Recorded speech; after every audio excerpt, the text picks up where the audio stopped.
and SPS TV will begin broadcasting. For those of you joining by phone, please remain muted until we reach the testimony period and your name is called. This is Vice President Hampson. I'm now calling the September 4th, 2022 regular board meeting to order at 4:22 p.m. This meeting is being recorded. We would like to acknowledge that we are on the ancestral lands and traditional territories of the Puget Sound Coast Salish people. Ms. Wilson-Jones, the roll call, please. Vice President Hampson. Here. Director Harris. I do not believe we have Director Harris yet. Director Rankin. Here. Director Rivera Smith. Present. Director Sarju. Present. Director Song Moritz. Present. And President Hersey is unable to join us. And then also Director UN.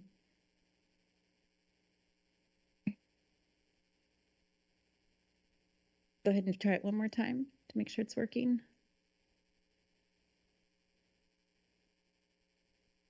Here. There you go. Yeah. Wait a second. I'd like to welcome school board student member Jenna Yuen to tonight's meeting. On August 31st, I was honored to witness the oath of office for the inaugural class of school board student members. Student members Jenna Yuen, Luna Crone-Barone, and Narissa Hassan will join us for regular board meetings on a rotation throughout the school year. During these meetings, we'll be addressing the student members as directors. Thank you for joining us, Director Yuen, on the first day of school. We welcomed students back throughout the district today, and before I pass it to Superintendent Jones for comment, I want to thank our educators and additional district staff for your efforts to prepare for the start of the school year and reach a tentative agreement. Thank you to our students and families for your patience. It was exciting to welcome you back today for the start of a great school year. I will now turn it over to Superintendent Jones for his comments. Thank you, Vice President Hampson and board members. It's really good to be here today.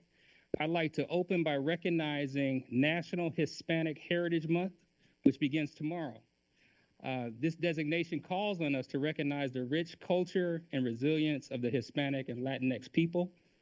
Hispanic heritage contributes to the strength of our schools and our school community, and we see it every day in every aspect of our district, represented by our students and staff, and even right here on our school board with Director Rivera Smith.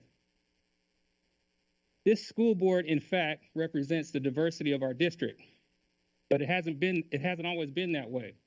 It was 1975 when Miss Dorothy Hollingsworth, my friend, broke ground as the first Black woman to be elected to our school board. She was a volunteer, a social worker, and an activist. She was a civic leader who helped shape Head Start, Sesame Street, and urban planning. But it was her impact on public education that stands out. Dorothy Hollingsworth passed this summer at the age of, get ready, 101. And I want us to pause a moment to acknowledge the force for good that she was on our school board.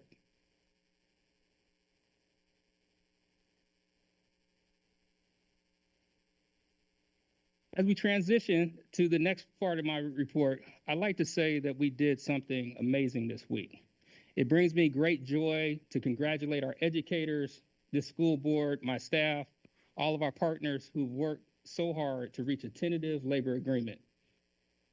I want to acknowledge our educators. And we know that you're on the front lines. We know your work in the classroom is more demanding than ever. I personally am grateful to you. And to our families, you all have felt the greatest impact during this bargaining process. Thank you for your patience. Thank you for advocating for the best conditions and outcomes for our students. At the district, we're also very thrilled to be back in business and the moral imperative of educating our students and supporting our schools. This school board has tasked me with leading a system that will improve academic outcomes for all students, and that guides everything I do. Finally, a huge thank you to many volunteers, the City of Seattle staff, families, PTSAs, SPS staff, who volunteered hours to ensure families had access to lunches, childcare, while we waited for the start of school. And to the district operations team who made sure that all transportation eligible students had safe, on-time arrivals at schools, kitchens were ready to feed hungry young people, and our schools were safe, clean, and ready to roll for opening day. And to all of you who made our community safe and welcoming today, thank you. We are vibrant, we are sturdy, and we are united. Appreciate it. Thank you, Superintendent Jones. I would like to again welcome School Board Student Member Jenna Yuan to the meeting tonight. Director Yuan began her senior year today at Franklin High School and will be serving on the board's Operations Committee. Our student members have the opportunity to provide comments as we begin each meeting, and like other directors, I also welcome our student members to ask questions and provide input as we move through the remainder of the meeting agenda. I will now turn it over to Director Yuan for her comments.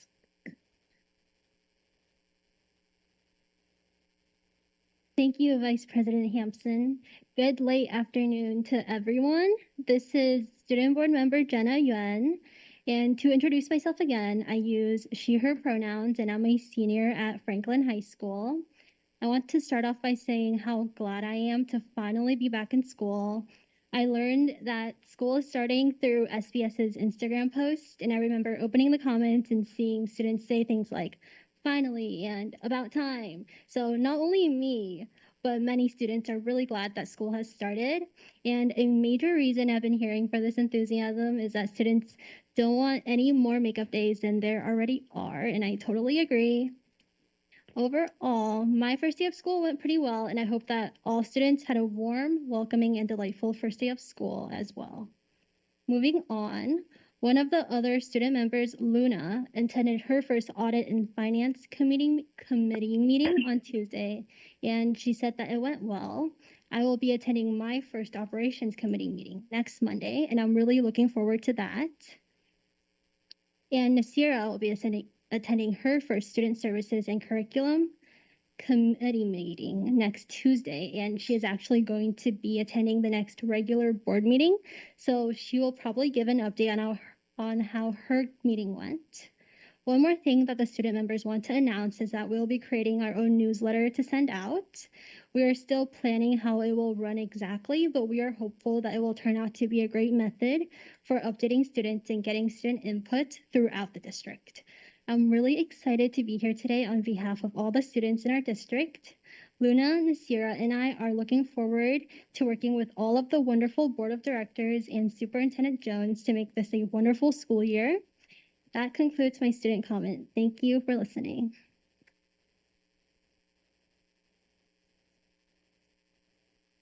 Thank you so very much, Director Yuan. And again, it's an absolute pleasure to have you here.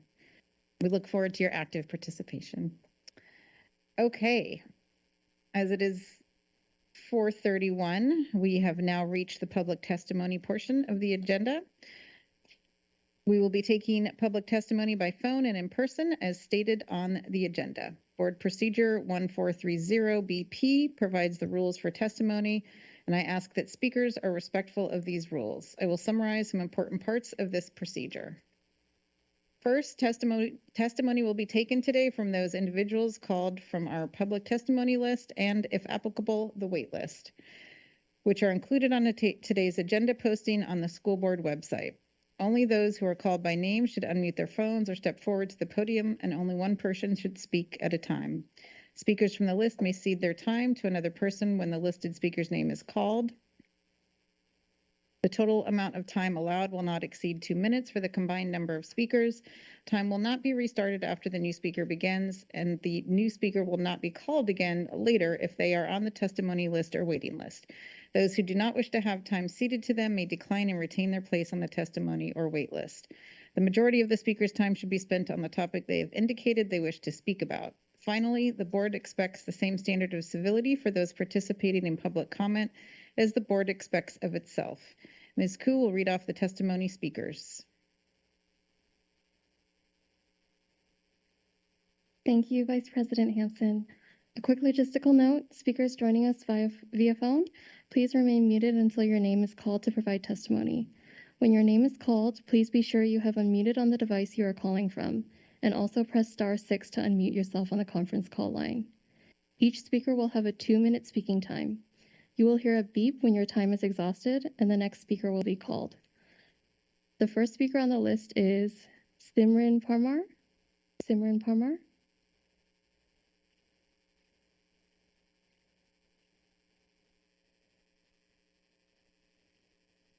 Simran, if you're on the line, please press *6 to unmute.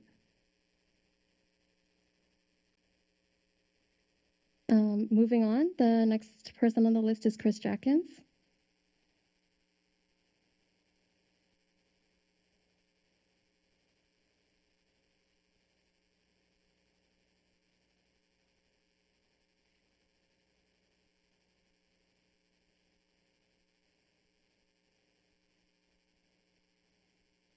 My name is Chris Jackins, Box 84063, Seattle 98124. On the construction projects at Alki, John Rogers, and Montlake. 3 points. Number 1, at Montlake, the playground will shrink to half its current size. At John Rogers, it will shrink by 1/3. At Alki, the project is way too large for the site. Number 2, it is not too late to save familiar city history and to dial back wayward project impacts at schools like Montlake, John Rogers, Alki, Madison, and Rainier Beach. Number 3, school district capital construction levies always include an expectation and explicit authority for the school board to provide oversight and alter how funds are spent to assure that school projects make sense. Please vote no. On the agreement for the joint use of facilities with the City Parks Department. 4 points. Number 1, the livability of the city is being degraded by wayward school construction projects and overuse of public school sites. Number 2, public school playgrounds and fields are shrinking and natural grass fields are being paved over by synthetic turf. Number 3, the increasing intensity of use of these open spaces is pushing out informal use and imposing double duty impacts on neighbors from noise, tall lights, and parking. Number 4, familiar history is being bulldozed, including school buildings and Native American cultural resources. Please vote no. Thank you very much.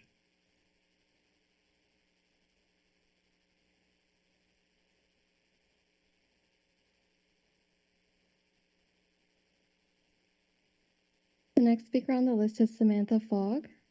Samantha Fogg. Directors, can you please check your mics? Hi, this is Samantha Fogg, and I am co-president of Seattle Council PTSA. My pronouns are she, her. And I will start with the caveat that I have tried to write this testimony so many times today, and I have gotten too angry. So I apologize, and this is unscripted. Civil rights of students, civil rights of people should not be bargained. They should not be negotiated. Civil rights of our children should not be discussed behind closed doors without our students and our families. Civil rights are not negotiable. They don't belong in a bargain. The rhetoric and narrative that spilled forth over social media and in the press included offensive, encoded, racist, and ableist language, special needs, burden, scary. These things, our students can see them.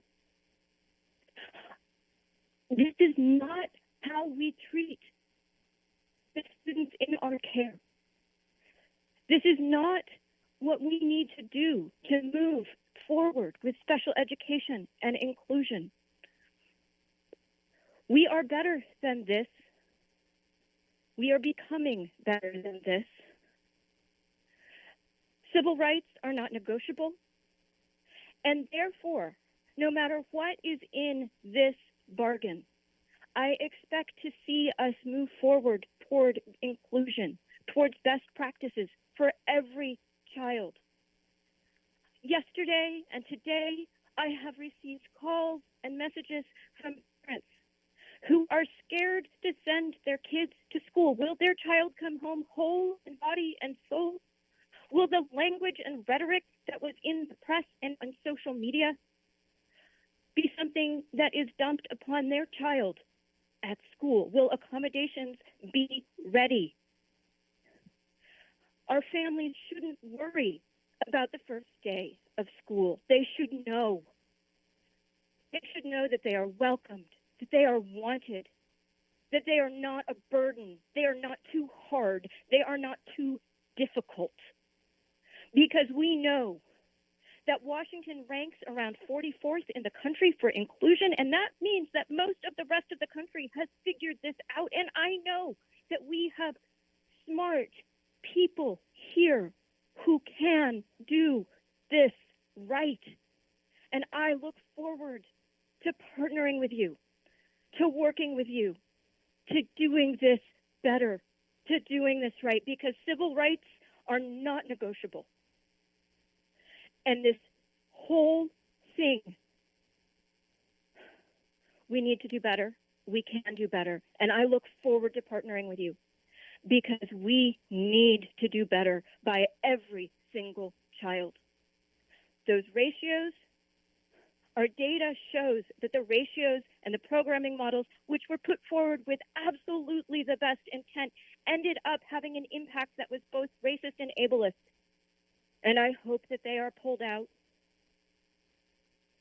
But whether they are in the bargain or not, we can do better. We owe our students better because this is not a negotiable topic, and we will get better. And I truly believe that our teachers, that our staff, and that our families all want what is best for all of our kids. And we can stop the bickering and get to work. We can do this. And I expect it from all of us. All of us. And I look forward to future partnership. Thank you.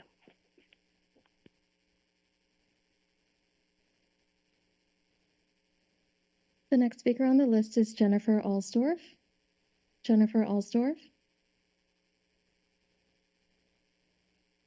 Jennifer, if you're on the line, please press *6 to unmute. The next speaker on the list is Laura Marie Rivera.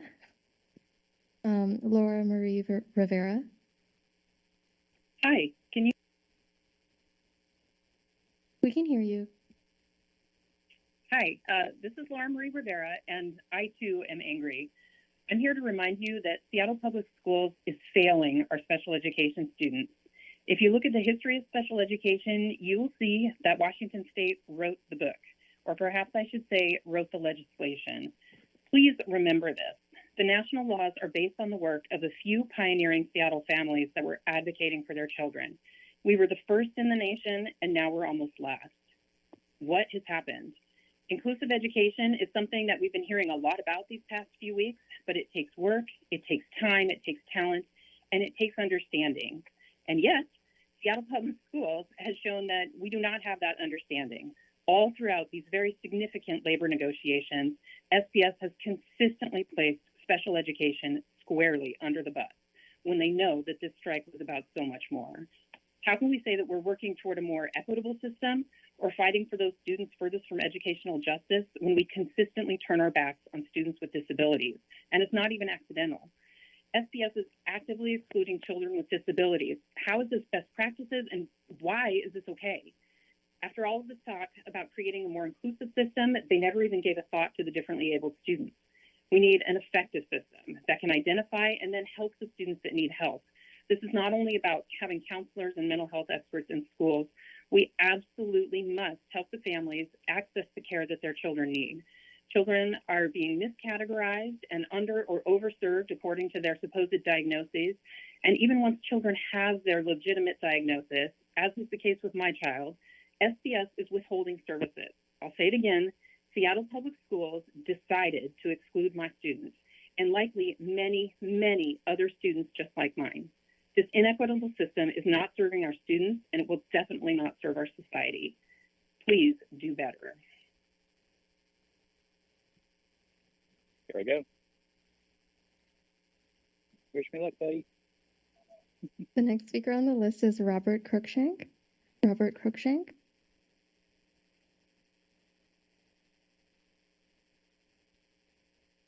Robert, if you're on the line, please press *6 to unmute.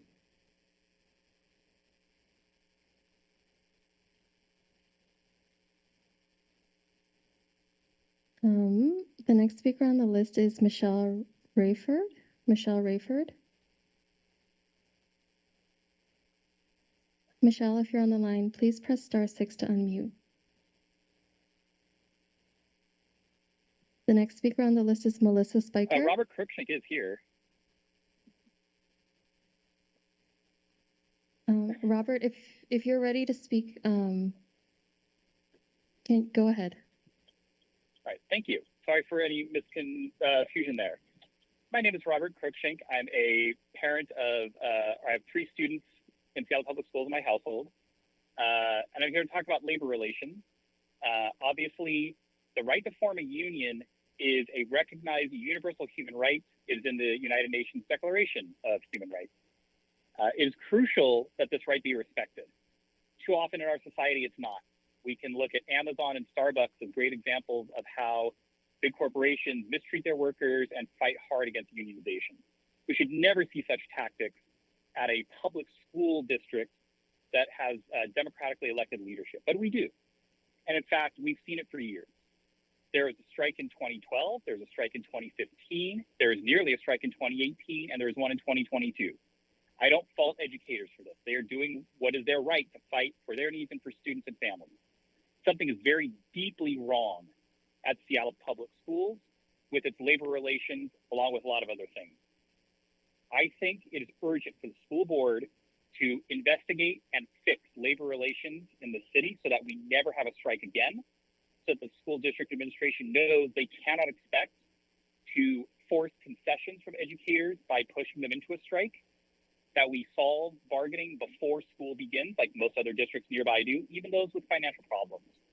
There's so many ways in which this district is mismanaged. It's hurting our students. It's hurting our ability to get more money out of Olympia. It needs to be fixed, and labor relations is an excellent way to start. Let's work together as a community to address inclusion and special education and other needs. Everyone wants that. There are solutions here that we can find if we avoid treating this as a way to break teachers and bust their unions. Thank you.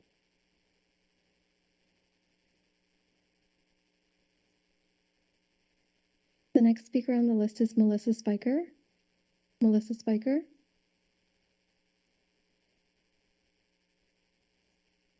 Melissa, if you're on the line, please press *6 to unmute. Hello. Yes, I'm on the line. Okay, go ahead. Hi, my testimony today is representative of my experience as an engaged parent to an autistic 6th grader, not as a board member of the Seattle Special Education PTSA. I feel there's a missing voice in the current conversations about inclusive education within Seattle Public Schools, as I'm hard-pressed to find instances of leadership lifting their voices to share their vision of what inclusive instruction looks like for our educators and students.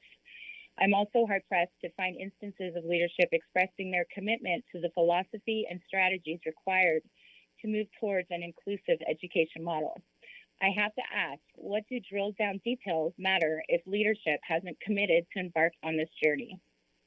It is the absence of leadership's vision and commitment these past couple of weeks that have skewed my family's view on inclusive education. Educators and families came to the table to co-create the framework needed to support this shift, but the district saw little value in this testimony and ultimately led to the withholding of labor as a bargaining chip to get what students need to thrive. As a member of my students' IEP team and an advocate for its accommodations and services, it has become obvious that policies exist, but the resources do not. And so when schools aren't capable of proactively responding to a student's learning differences, families are likely to see segregated provisions as a preferable alternative to ensure their students receive appropriate considerations and accommodations. Without embedded support within the general education setting, an inclusive model will fail. And without heeding to the testimony and assessment of those providing the services, the model will fail. It will fail a subset of vulnerable students and leave them in greater peril than they are in today. And it will fail to protect our educators' mental well-being while trying to attain unattainable performance metrics and student ratios. As previously stated by the superintendent, one size fits all doesn't work with families. We have unique and special needs. As our educators have tried to communicate this bargaining session, they too are unique and deserve to have not just the needs of the students met, but also their own. So I have two questions for leadership. If not now, when? And if not you, then who? Thank you.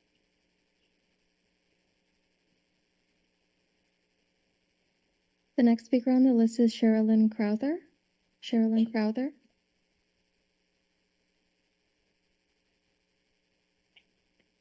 Should I get this okay? Hi, I'm Sherilyn Crowther. Pronouns are she, her, and I am the president of the Seattle Special Education Parent-Teacher Student Association. I spoke at the last board meeting 2 weeks ago. I said our system is not broken, that it's working as designed, that it was designed to exclude many students. I asked us all, including parents like me, to recognize this problem as the first step to making the necessary changes. Now we are 2 weeks later and we have seen the system in full force. But what a different start of the school year we would have all experienced if inclusive education was a familiar term. If we shared a vision about a model of education that benefits all students, proven by more than 250 studies globally. I believe everyone here understands the power of inclusive education. I also know what I've seen online and what Sam Fogg was referring to, that there are parties in every single group of our community that don't understand that putting someone like my son in a classroom is a possibility that's going to benefit all of us. And now I'm completely off script. I also wish Seattle had utilized state financial and technical support through the Inclusional Practices Professional Development Project. People need to see what the vision is. We can create the vision in how we talk. We can also have pilot programs. We can make it clear to people what is achievable. We can reduce the anxiety and the unknown that creates this fear and is starting to breed hate. I also ask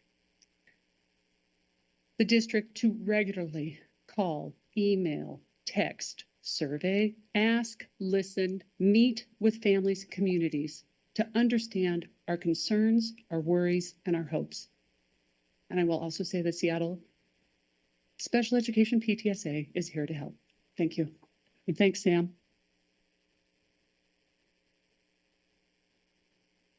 The next speaker on the list is Robin Reed. Robin Reed. Robin, if you're on the line, please press I'm 8th star grader 6. and a Roosevelt 10th grader.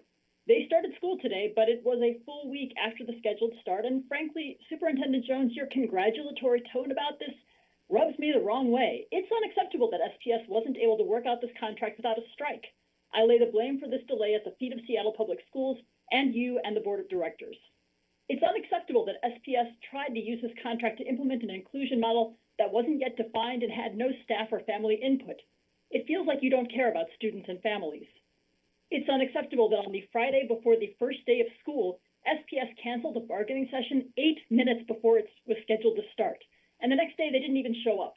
It feels like you don't care about students and families. It's unacceptable that SPS weaponized their communication with parents to cast blame on teachers and educators for school closures rather than accepting responsibility. It feels like you don't care about students and families. It's completely unacceptable that it took 5 days, an entire week of school closure to get to an agreement that appears in many ways just to maintain the status quo for schools and students. It feels like you don't care about students and families. And where was the school board in this? We heard repeatedly that although parents don't have a seat at the bargaining table, we're represented by our elected board of directors. Yet, with the exception of Director Song Maritz and Director Rivera Smith, who have engaged with families on social media, I've seen no engagement, no listening sessions or meetings, no reply to my emails, no curiosity about what families are experiencing or what their wishes and hopes are for the new contract. I do not feel represented by this board. If you're not listening to families and students, what are you doing? Today's consent agenda contains 16 items, including approval of multiple million-dollar-plus contracts. No discussion. Do you believe that we elected you to rubber stamp the business of the district and funnel increasing power to the district? That's not what I voted for. This teaching strike has laid bare some of the biggest problems the district faces. Now is not the time for the board to retreat into an echo chamber. Instead, please listen to students and families and communities. Engage with us. We want a better district and we need you on this journey, or we need to replace you. Thank you.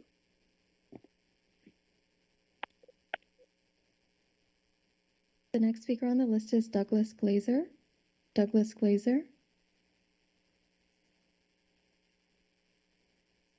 Douglas, if you're on the line, please press *6 to unmute. The next speaker on the list is Sabrina Burr. Sabrina Burr.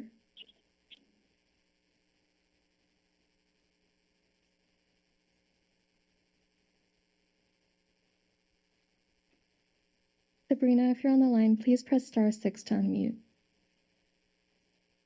Can you hear me? Yes, we can hear you. Go ahead. Thank you. My name is Sabrina Burr, and I'm so glad that I'm saying I'm a former Seattle Public School parent. There is nothing more important on this globe other than Mother Earth than our children. And there's no profession that is more important than that of a teacher. The soul of America is birthed in our K-12 education system. And right now, my soul is hurting. This is like a bad marriage. The finger pointing, the blame, and the shame, and the false narrative have to stop. We have to raise the vibrational energy. We can't stay on fear, doubt, shame, and blame. And remember, when you point your finger at somebody, there's one pointing back at you. What are you doing with that one? I beg Seattle Public Schools and SEA to come together, just like any two responsible parents would be doing if they were going through a hard part in their marriage. All of us are affected by what is going on, and it has to change. Love and gratitude are the highest vibrations. And when you in your mind start rejecting all of those negative feelings and spewing it out on other people, guess what? A light opens up. Our children are watching us. They feel it. They know it. We say we care about kids. We say we care about teachers in classrooms, where our actions show opposite. Seattle Public Schools, you have to do a better job of telling your story. You're not telling your story, and what happens is other people tell your story for you, and they're getting it wrong. What I know about the work going on in inclusion in Seattle Public Schools, if everybody knew what I knew, half of this negative energy would be gone. And for everybody out there who rallied so beautiful behind our teachers, raise your energy and follow me to Olympia to get Olympia to do their dang gone job. Because what I haven't heard is that most of our budget, a lot of our budget goes to backfill where Olympia doesn't pay for special education. There's no quick fix, but we won't get there on shame, blame, doubt, and all this negative. Please, I'm begging everyone, for the love of our children, for the love of our future, stop all the negative energy. Raise yourself to love vibration. When you don't understand something, ask somebody. Let's do better. Let's do better by each other. Because when you drag one person down, other people go down with them. This is too toxic. COVID has done so much on our mind, body, and spirit. And you just changing to at least the energy of gratitude would do some amazing things. So let's get to work and let's do things in a positive way, in a partnership, and stop shaming and blaming. SEA and Seattle Public Schools, let's get it together, and if you need counseling, get it. But for the next 2 years, we have this leadership in SEA, and I don't know what's going to happen in SPS, but we need you to get along. We need you to at least vibrate on the energy of gratitude. For the love of our children, I beg you.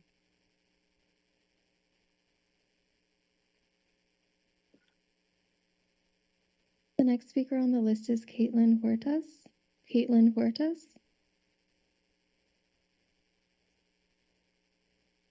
The next speaker on the list is Kelsey McGrath. Kelsey McGrath.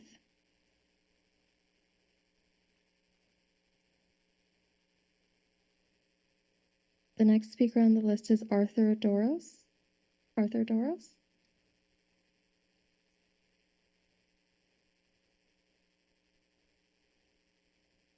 Hello, Arthur Doris, Montlake. I want to share from an email that you might have seen among the multitudes that you get, especially lately. This was written by a Montlake couple with young children and exemplifies neighborhood sentiments I have seen and heard overwhelmingly. It was September 7th, subject, please reconsider the Montlake School project size. We care deeply that the Montlake School continues to be the centerpiece of the neighborhood and provides a supportive and diverse learning environment for Seattle's children. We are strongly in favor of a project to renovate the school, particularly if it provides an opportunity for children from around the city to participate in Montlake's unique educational experience. However, we are concerned that the proposed municipal code departures will hinder the educational environment and experience that Montlake School provides to Seattle children. Simply put, the building departure proposals point to an attempt to squeeze in a school that is far too large and a lot that is far too small. This is a neighborhood school that exists in a wonderful partnership with a family-friendly community. We ask that you consider revising down the new school's capacity to 300 to 350 students, which would nearly double rather than triple the capacity relative to current student enrollment. Plans do not appear to be justified by demand for increased enrollment in classroom space. Montlake School is currently about 25% under enrolled. This project also does not appear to include a clear plan to grow the student body and faculty in a sustainable way. It appears that we are building an oversized school simply because we can and not because we need to. There is no doubt that Seattle Public Schools students would benefit from a Montlake School renovation and a proportional and appropriate expansion. But we hope that the school board would consider doing so in a more sustainable, realistic, and harmonious way. This is my note to that email. There are some exciting ideas toward a school that will best serve students, staff, communities, and the district. We look forward to working together with you. Thank you.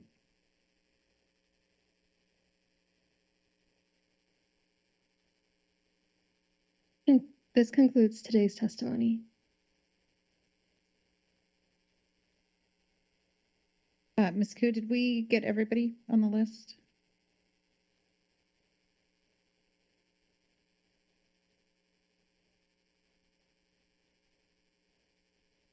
I can go back and check those who may have missed their turn. Yeah, go back one time through, please. The first is Simran Parmar. Simran Parmar. Simran, if you're on the line, please press *6 to unmute. Next is Jennifer Alsdorf. Jennifer Alsdorf, if you're on the line, please press *6 to unmute. Next is Douglas Glazer. Douglas Glazer, if you're on the line, please press *6 to unmute.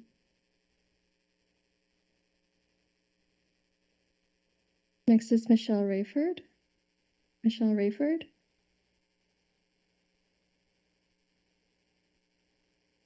Next is Caitlin Huertas. Caitlin Huertas.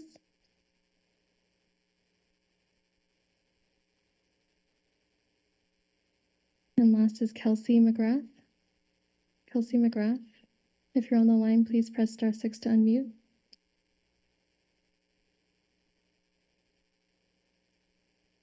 This concludes today's testimony. Thank you, Ms. Coe.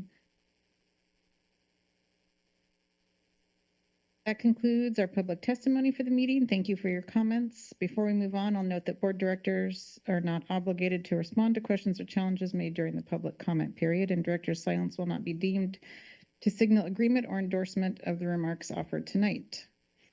We have now come to the board committee reports section of the agenda. We'll briefly hear now from the chairs of each of the board's four committees. Let's see, President Hersey is not here for executive committee. I don't believe we've met. Let's start with Operations Committee, Director Rivera Smith. Hello, hi. So we have not had a meeting since our last board meeting. I gave a report then. We do have our next Operations Committee meeting is on Monday. It's coming Monday at 4:30 p.m. I cannot get online, so I can't look at the agenda. I'm waiting for login Wi-Fi password. But I know our meeting is this coming Monday at 4:30. Open to the public, and the agenda can be found online.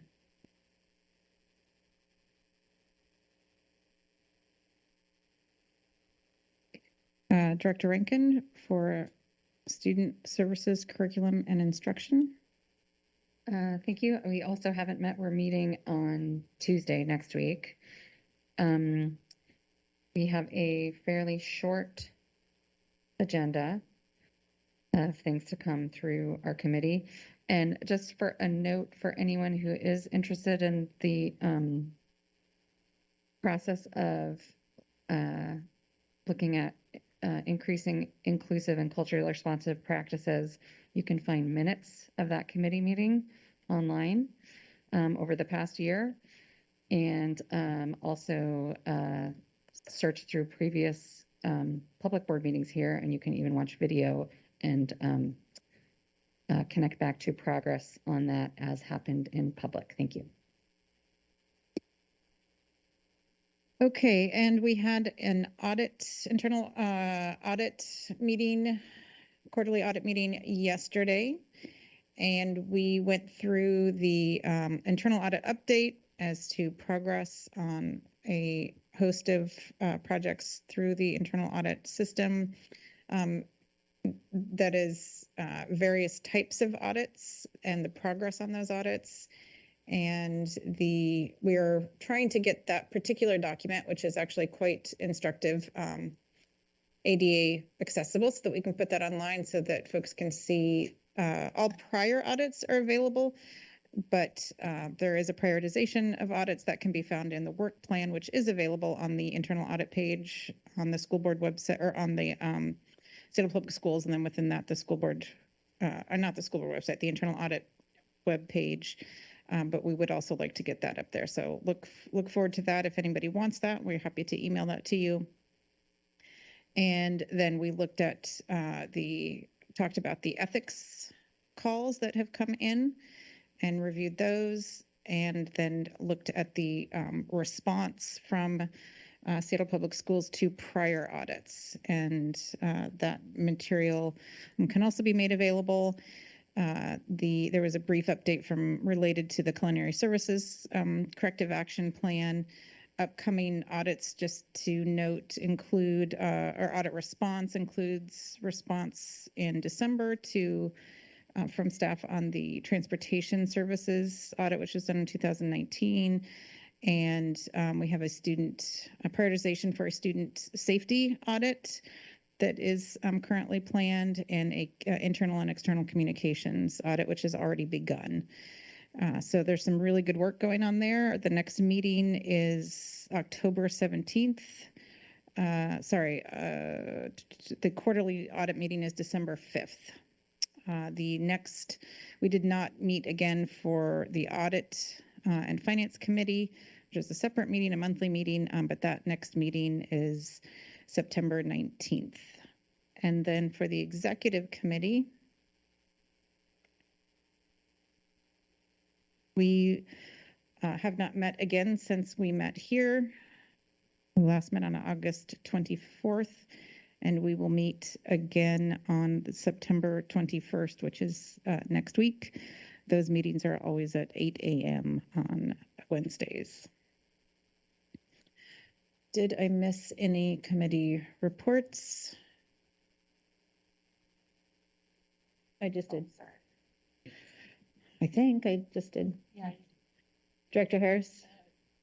City of Seattle, that. Yeah, I was looking at, do you want to, okay, there, we have a representative to the Families and Education and Seattle Promise, Families Education Preschool Promise Levy. Director Songmeritz, if you'd like to give any update to that. Sure. The FEP committee has organized a number of field trips for its committee members over the course of the summer. I had the pleasure of visiting Madrona Elementary School and seeing in action the preschool program there.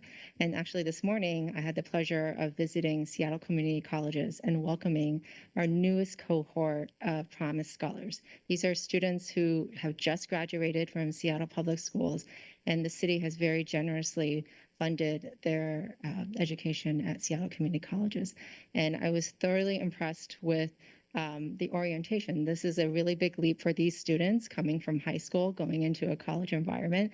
They had 4 student panelists who gave really wonderful words of advice, and I had a fantastic conversation with the committee about the strategies the retention strategists have to keep these students engaged and supported throughout their journey, and hopefully get them ready for their next step of their journey. So thank you to the FEP committee for organizing those field trips. Thank you, Director Songmeritz, and thank you, City of Seattle, and their, I believe his title is Director, Dwayne Chappelle, for his leadership and partnership. I keep forgetting to note, we have for quite some time had an open position on our Audit and Finance Committee for a public advisor. We have 2 spaces that are where the public is able to serve on that committee, people who have specific expertise in audit and in finance, or individual or separately or together. And so that we have not received any applications for that. We have filled one of those spots, and that person has been serving. He's in his 2nd year and has been a fantastic addition, somebody with a great expertise in audit background. We are still seeking another individual to serve in that capacity.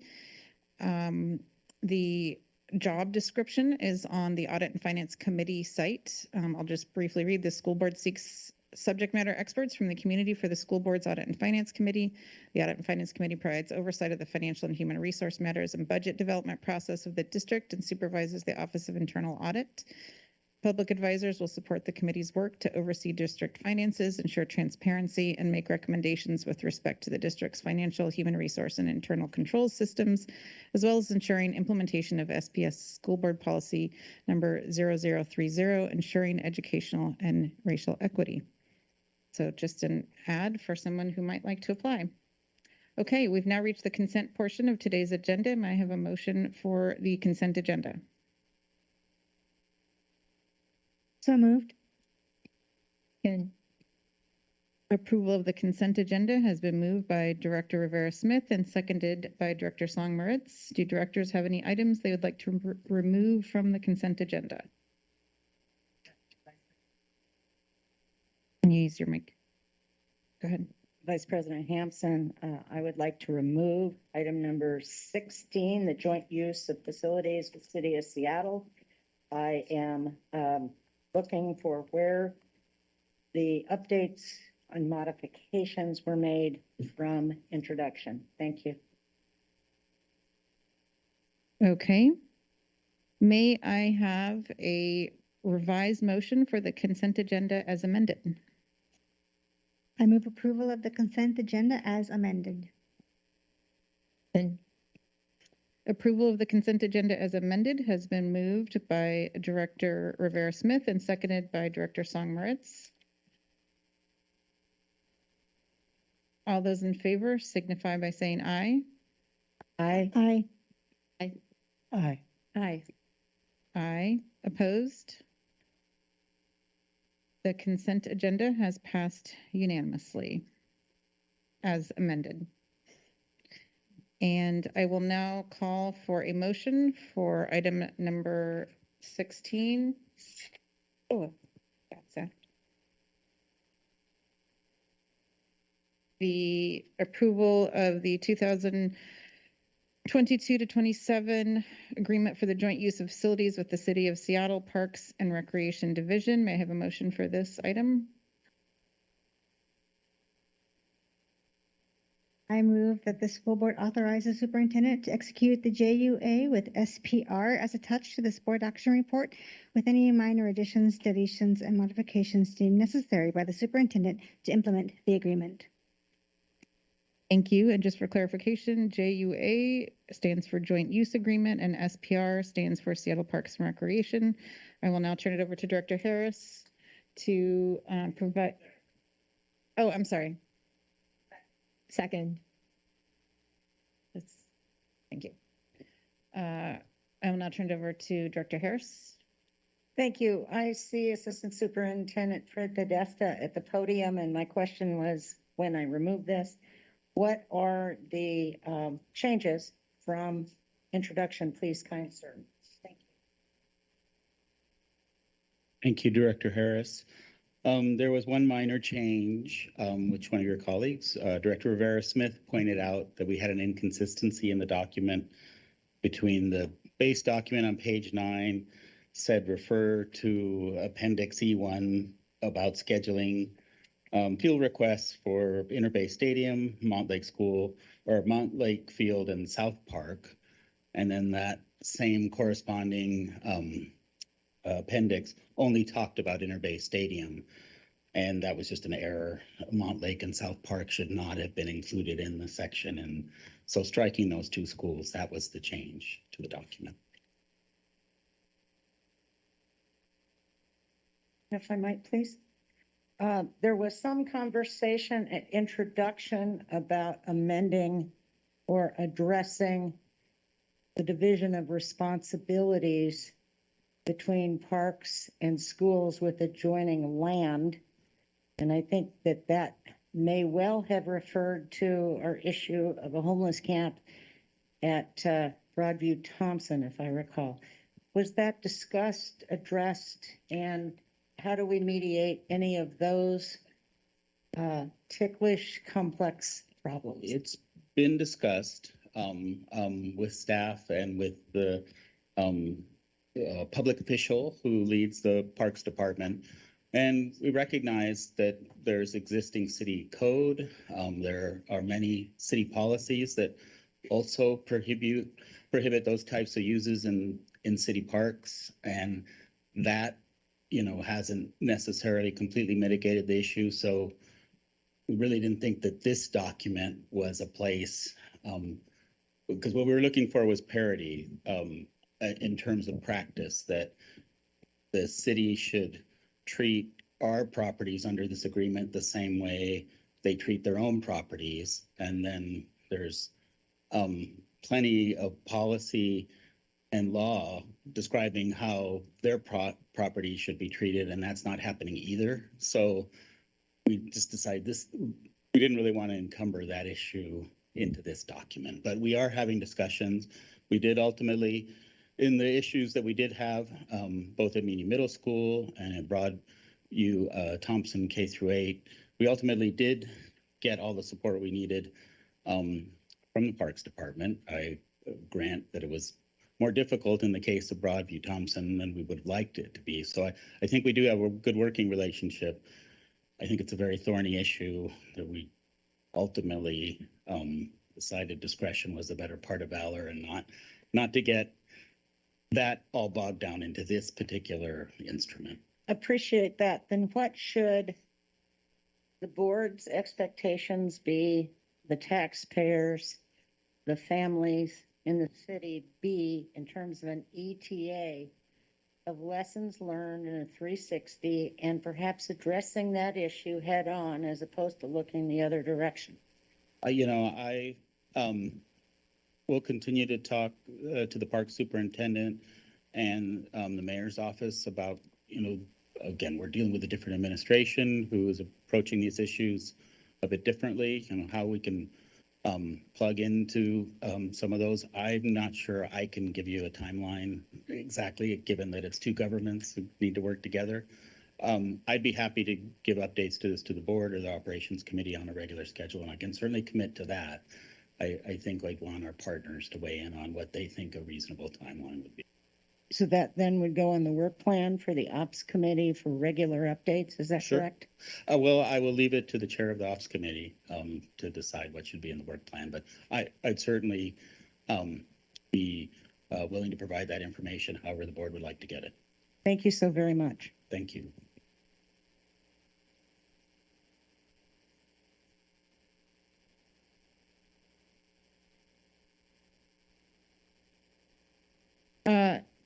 Do we need to adjourn into the work session or just move down there? I'm sorry. Any other comments, questions, or concerns? Please call for the vote. And I can also answer your next question, which Thank is you. that the work session is included as part of this agenda. So you'll simply give us a moment to get you over at the tables and then you can move into that. But calling the vote on consent agenda item 16, Director Harris. Director Rankin. Aye. Director Rivera Smith. Aye. Director Sarju. Aye. Director Song Moritz. Aye. And Vice President Hampson. Aye. This motion has passed unanimously. And before we move down there, I did want to make sure to express that during, correct me if I'm wrong, during the next executive committee meeting, we will be receiving the first look at the board action report for director redistricting with draft maps. So please take a look, pay attention to that. Let community members who may be interested know if they want to listen in to. And again, that's on the 24th. Is that correct? It is on the 21st, and because I didn't include this in my note too, I'll also add that director redistricting does not impact where people go to school. It is not about school boundaries. It is not about school boundaries, and it's the 21st at 8 a.m. So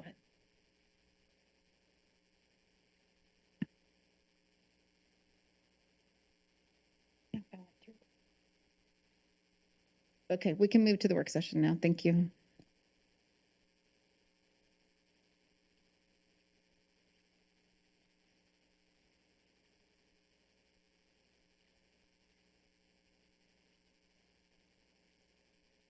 Can we take a 5-minute bio break while we get organized?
Okay, let's go through some of these.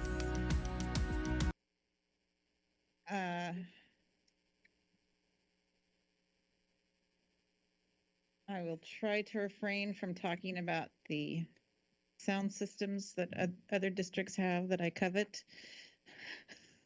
But as a reminder, we believe these work best when they stay in the stands.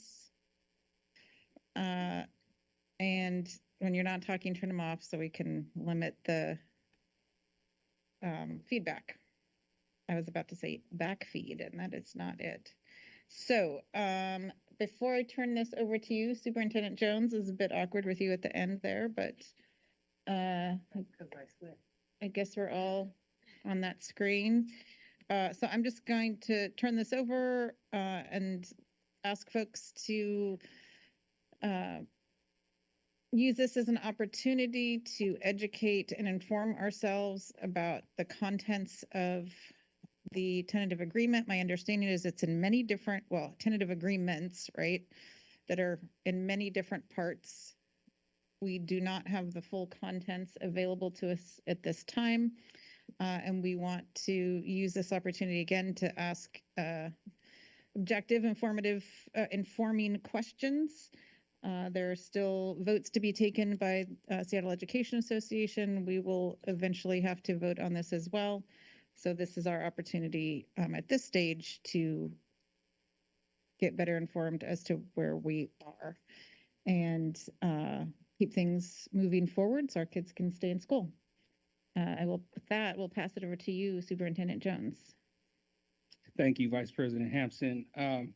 So the arc of, with your permission, the arc of what we want to do in this half-hour session is to present the key points to you as board members, so you have familiarity with the nature of the agreement. We want to present this without opinion. Don't worry about it. These are all teachers, so they know how to present facts. There's still a process, as Vice President Hampson mentioned, for ratification and for your vote. So I think it'd be prudent for us to not present this with opinion or judgment, but really just an opportunity to give you all clarity on what we are attempting to do. So I recommend that we proceed with 4 presentations. Dr. Pritchett will give us an overview of the TAs and the nature of the agreement, and then each section around multilingual, special education and inclusion, and then the economic piece around wages and salary will be the 4 presentations that we have. And so Sarah will start, then we'll go with Rocky, Concy, and then Rob. Before we start, Superintendent Jones, did you all want to do questions after each section and then move on, or do you want to do questions all at once?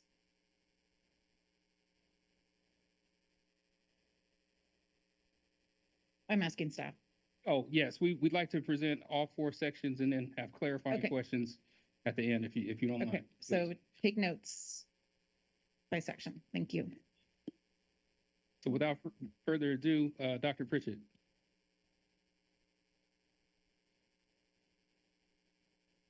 Good evening, Dr. Sarah Pritchett, Interim Assistant Superintendent for Human Resources. I'm going to give you tonight a high-level summary of our tentative agreement with the Seattle Education Association. This agreement would provide all SEA represented educators increases in wages with a 7% salary increase inclusive of IPD in the first year, followed by a guarantee at least 4% raise in 23-24, and a guarantee of at least a 3% raise in 24-25. Additionally, this agreement provides our classified staff with a one-time incentive of $1,500 in the 2022-23 school year. This agreement also includes support for educators and buildings, including adding an additional 0.5 social worker at comprehensive middle, high schools, and K-8s. We'll be adding 5 certificated nurses in the 2023-24 school year, lowered counselor to student ratio at our highest need secondary schools from 1 counselor for every 375 students to 1 counselor for every 350 students. It would lower the staff to student ratio for speech language specialists to 1 specialist for every 46 students this year, and then 1 specialist for every 44 students in the following 2 years. This agreement would add an additional race and equity advancement specialist position in the 2023-24 school year. Additionally, this agreement offers incentives for continued learning. It increases clock hour training incentive bonuses for paraeducators. It would add an additional day of district-directed professional development and training. This agreement would provide schools with an increase in funding for extra time for building-based office professionals to support work associated with the operation of the school building, $50,000 in a one-time library fund to support our highest needs schools, additional funding equivalent to $9 per student of dedicated library funding at each school to purchase library materials and collections, adds access to additional paid extra time up to $2,000 for each building-based family support worker to work with and support students and families each year for the life of the contract. Continue building-based safety team stipends for $2,000 per year at each school building. In addition, this agreement addresses some systemic changes, including the addition of mediation services available to staff to resolve disputes prior to continuing in a formal grievance process. Additionally, all substitute educators would be provided pay for mandatory safety trainings as well as de-escalation training, in addition to access to all other district training and professional development. I'm going to turn it over to Dr. Pedroza and Dr. Torres to follow up with highlights and changes to multilingual and special education. Thank you so much, Dr. Pritchett. This is Dr. Ricardo Torres. I'm going to be providing some high-level highlights regarding the special education tentative agreement. So I'm going to start with additional staffing will be added to the resource continuum pathway that will occur at different points throughout the agreement at different levels. Access services for students with moderate to intensive needs will merge with social emotional learning services starting in the 23-24 school year, and that new service will be called Extended Resource. In general, students receiving instruction in the Extended Resource program is to develop social emotional skills and social understanding. And this will allow for our students to have more of their time spent in the general educational classroom for their full range of support needs. All students receiving special education services will have access to general education's curricular materials and instruction.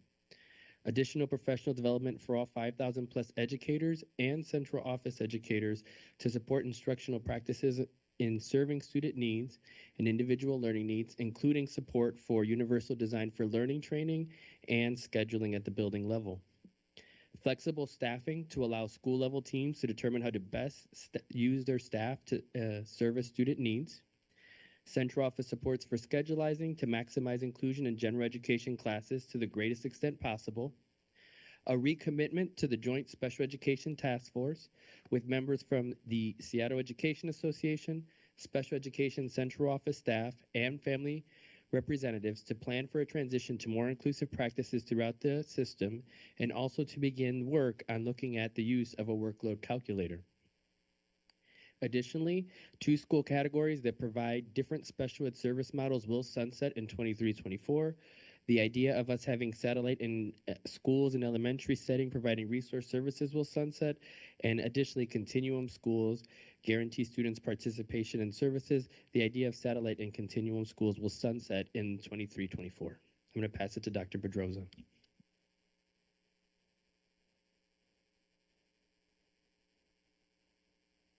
Thank you, Dr. Torres. This is Dr. Concy Pedrosa, Associate Superintendent, and I'm just going to give two highlights for multilingual services. And what I want to share is that this is actually very exciting, that the addition of a one-time incentive payment for teachers earning or holding an English language or dual language endorsements within the lifetime of the contract. And a newly created joint task force for the dual language multilingual students for 2 years, and they will meet quarterly to discuss and continue to discuss issues around bilingual services and continue to review dual language implementation throughout the district. And I will pass this to Deputy Gannon.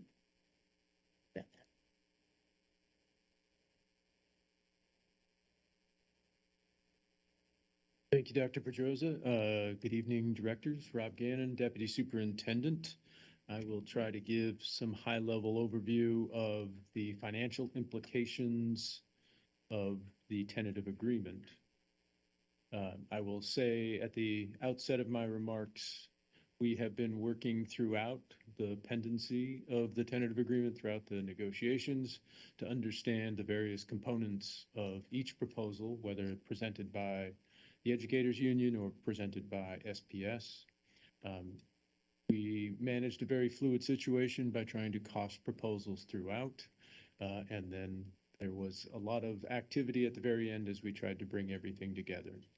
I offer that in part to say we do not have materials to present to you this evening with some of these figures because they're still in a state of analysis, and we're trying to put them together in a way that is verifiable and ready to present to the board formally. So if you'll indulge me, I'll give you some figures and try to answer questions as necessary.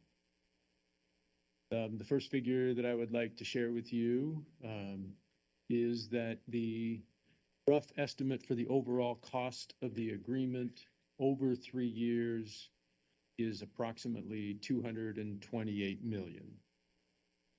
That breaks down in different figures for each year. Just over $50 million in the first year, $78.5 million in the second year, and nearly $99 million in the third year. The costs are balanced over the years as best we can, leveraging a number of funding sources or available funds within our budget. And there are also different implementation timelines and different figures that are impacted in each year. So there is not a direct linear growth year over year, but that accounts for some of the variation. The first year of our agreement impacts the current fiscal year. The costs of the first year total approximately $11.7 million above general fund allocation. But at the same time, we have figured out ways within our resources by shifting dollars, tapping into planned contingency funds, and using ESSER funds as available to say that the current fiscal year should be balanced. So even though we will see approximately $11.7 million of additional cost above the general fund, we believe that in this current fiscal year, we have the means to resolve that without any programmatic cuts or significant adjustments to existing services. I'll return to that in just a second. The second year cost is about $32.7 million above our general fund allocation. And the third year, which is fiscal year 24-25, is just shy of approximately $47 million above our general fund allocation.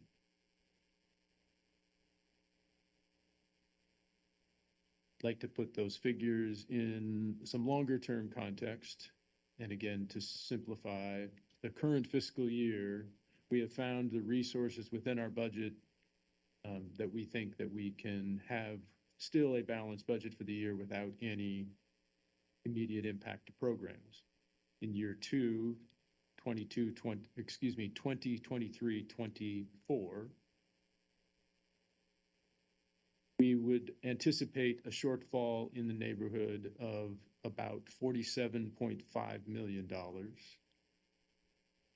In arriving at that figure, however, I want to note that there are still a number of uncertainties that we won't have a clearer grasp on until later in this calendar year, sometime in October.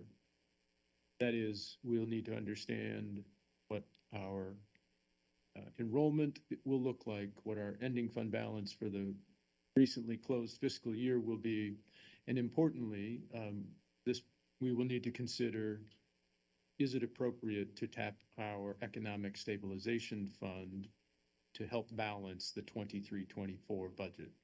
So the figure I state of 47.5 million initially presumes that we would use that one-time fund. If we did not, then that figure would grow by some $39 million. So from roughly 47.5 million to 46.5, or excuse me, math is not going to work here. 92.5 million or 91.5 million, something in that range. Again, I'm not indicating one way or another whether we should use the Economic Stabilization Fund. It will be something that this board has to consider, and we as a district have to consider as we begin to frame the next year's budget. However, for sake of argument, if we presume that we do use the Economic Stabilization Fund, which is a one-time fund, it doesn't automatically renew. Going into the third year of this agreement, we would not be able to tap into that resource. And our initial projection for the out year shortfall totals $139 million. So I'm just going to recap briefly. For 22-23, the current fiscal year, we believe we have an approach to keep our budget balanced. In the second year of the agreement, 23-24, were we to tap into a number of funds, including the Economic Stabilization Fund, face a $47.5 million shortfall. In the third year, 24-25, without the Economic Stabilization Fund, be facing right now a projected shortfall of $139 million.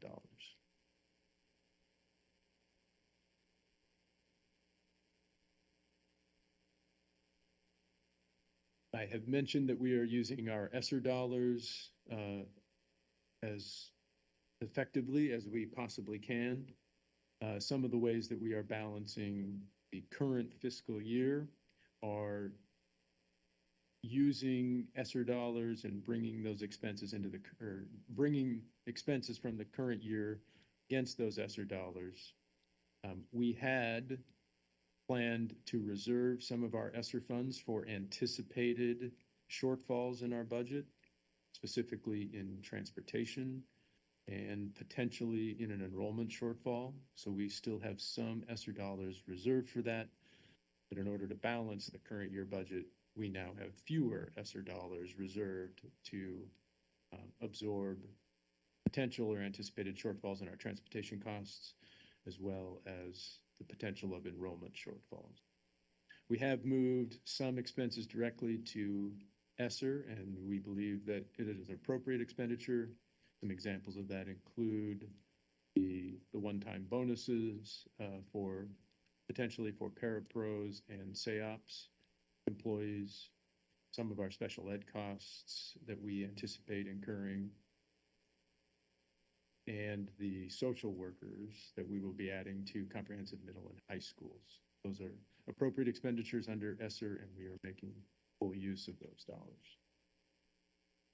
So again, that is a very preliminary overview of where we sit in the fiscal impact of this tentative agreement. If it is ultimately ratified by the Education Association, and if it comes before this board and is approved, that is our initial analysis, but we'll bring forward more refined analysis when the bar is presented to the board. With that, I will turn it back to Dr. Jones and be happy to take questions as they arise from the board. Sorry, Vice President Hampson, please entertain questions from the board. Okay, let's, that we heard them all at once, like, let's take them in categories.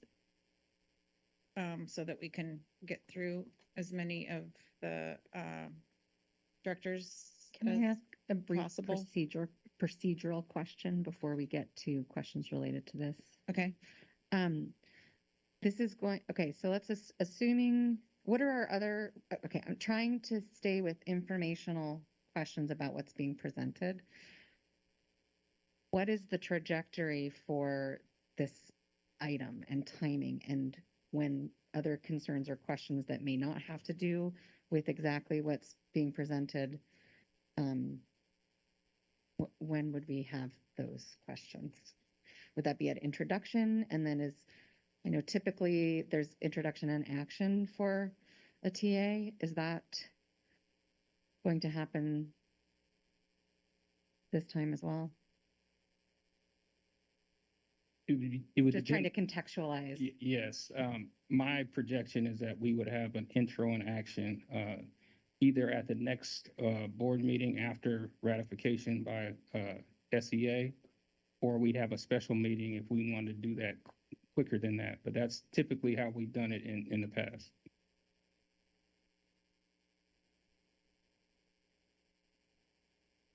Okay, so let's start with, the compensation questions. Do we have any questions for Dr. Pritchett in particular on compensation? Director Rankin? You don't have to tell me now, but I would like to know how many people this all covers? How many certs, how many classifieds? If you don't know now, that's okay, but I'm interested in that information.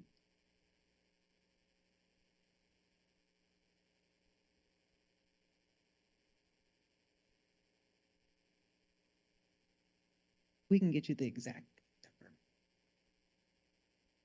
You mean existing employees that this impacts? Okay, I have one question.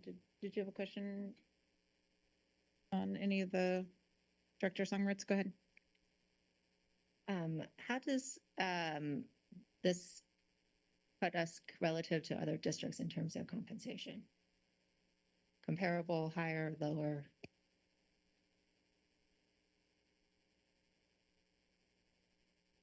This would put us in a comparable space with other districts in the surrounding area.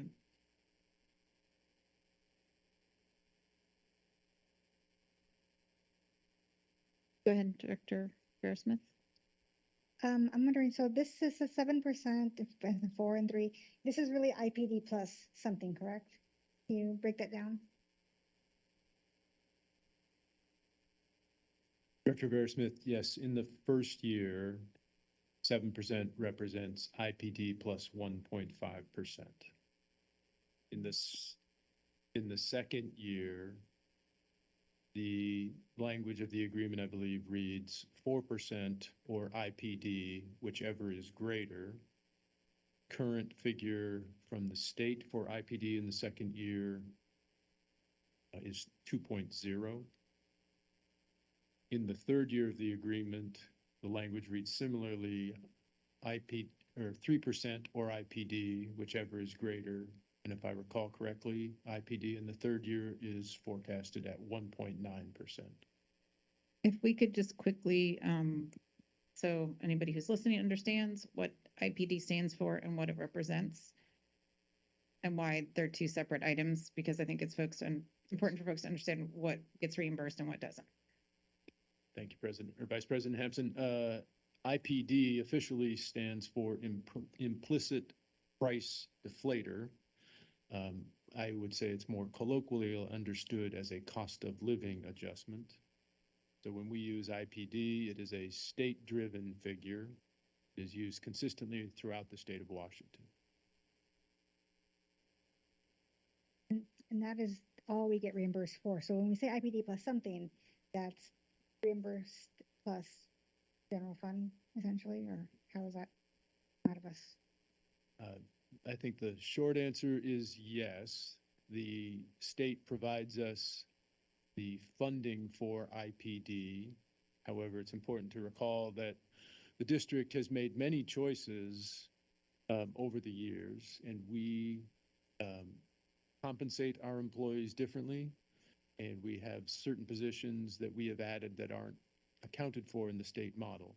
So were we to rough out IPD as allocated by the state and distributed evenly across all of our employees, our equivalent effective IPD would be about 3.6%. So, or stated more simply, we receive about 3.6% of, well, we receive 3.6% of the 5.5 that is identified as IPD. We do not receive a full allocation from the state to cover all of our costs associated with employees. Thank you. I had a quick question about the 0.5 social workers at each middle, K-8 and high school. Is that correct? Yes, That's regardless of demographics? correct. So it's the same amount for every school? It is. But you had no, Vivian, you had another question? Thank you. I have questions around ESSER and the Economic Stabilization Fund, which we also know as the Rainy Day Fund. So I'll start with the Economic Stabilization Fund. Yeah, we went off track. I wanted to do this in segments. So we're still going to go through special education and then we'll get to the fiscal part. Oh, okay. I thought we were talking. Okay, got it. Okay. Your question was about ESSERs though. Is there a compensation question? Just related, because the question about ESSER was, when is the date that we need to spend the ESSER money? Because I was surprised to learn that we are using ESSER money for social workers, which are ideally ongoing positions, but there should be a final date for when we need to spend that money. Let's hold that while Rob figures that out and go through the special education questions. Okay.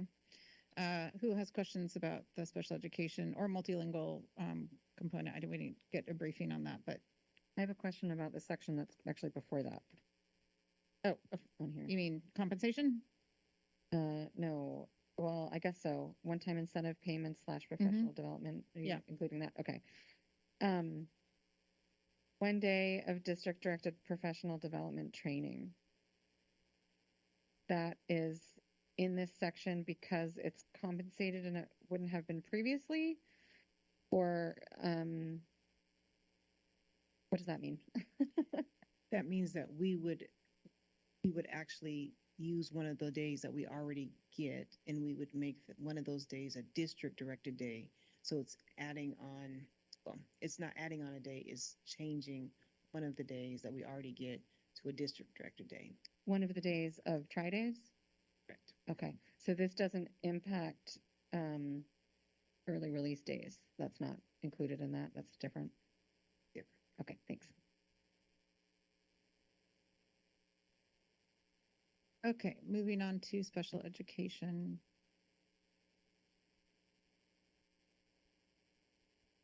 Any questions? Go ahead. She raised her hand.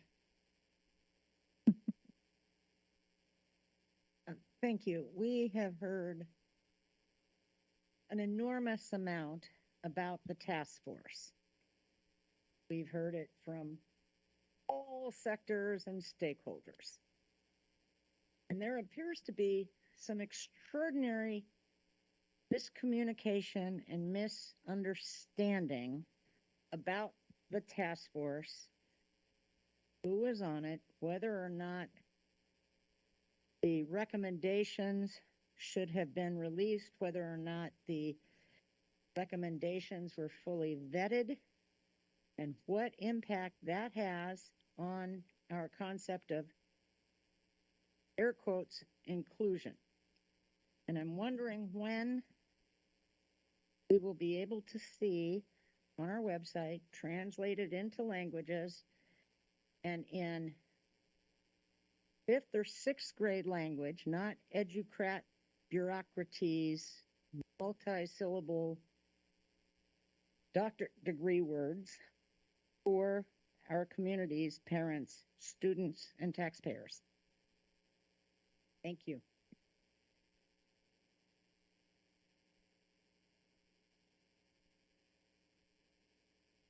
So just to clarify, is the ask when the recommendations from this past year's Special Education Task Force will be made public onto the website? Is that the question? That's the question, but background, because I believe there is huge misunderstanding as to why it hasn't been released and what effect it has on the TA.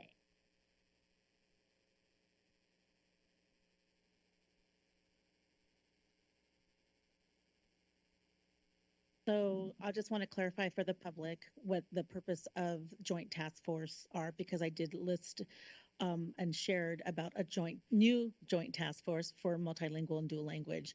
So just for the public to understand that a joint task force under a bargaining agreement, the CBA, is not a superintendent or a school board task force as recognized through our policies and procedures.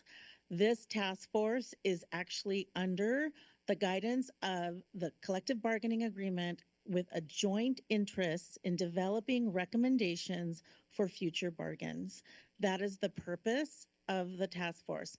The task force, as listed in the Special Education Task Force, CBA recommends that they are members from the Seattle Education Association appointed by their leadership teams and in this case, special education staff, and we also include principals, part of this task force. And in this last bargain, we agreed that family members, community members should also be. So we have it listed as 5 parent representatives of family members who have children with IEPs on that task force. And so in order to publish anything, we have to have joint agreement by SEA and Seattle Public Schools to jointly release those task force. We can go back and we can ask SEA if they are willing to put those on our website. We can ask that question. One thing we did change, so when one thing we changed for the the multilingual and the dual language one is that there's going to be a report. It is not written in there that it'll be a published report on the website, but again, if that is the request of the board to do this in a timely manner, we will have a report at the end of the year. We can make sure to ask SEA at the end of the year for both task force if we jointly agree to post those bargaining discussions or interests at the joint task force recommendations on the website. So that is an ask, we can ask, but at this time, it is not written in the CBA that is publishable document yet. So, but I will ask.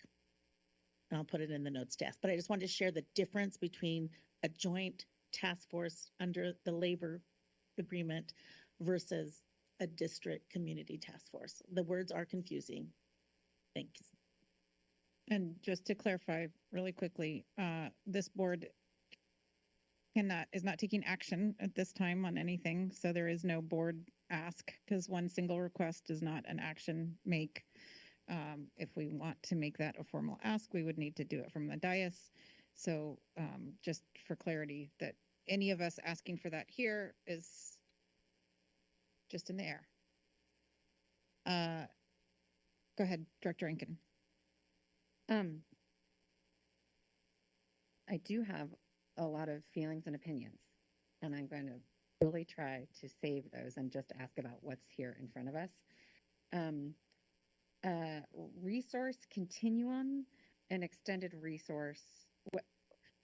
So to me, extended resource implies that there's resource and extended resource. So when you say resource continuum, what's that referring to? Resource continuum, as it's written in the agreement, would be similar to what the resource service model is currently. It's just renamed the resource continuum. So why is it called a continuum if it doesn't? Why isn't? Sorry, I need to get into opinion. I find that a little confusing because it seems like that would include the students now being designated in the extended resource pathway. And if it doesn't, I'm not seeing what makes it a continuum, I guess. So that's kind of confusing. And I want to make sure it's really clear about who that applies to, especially if it still includes ratios. Does it still include ratios? Or how is that working? Yeah, the resource continuum at this time would still include ratios. Okay. And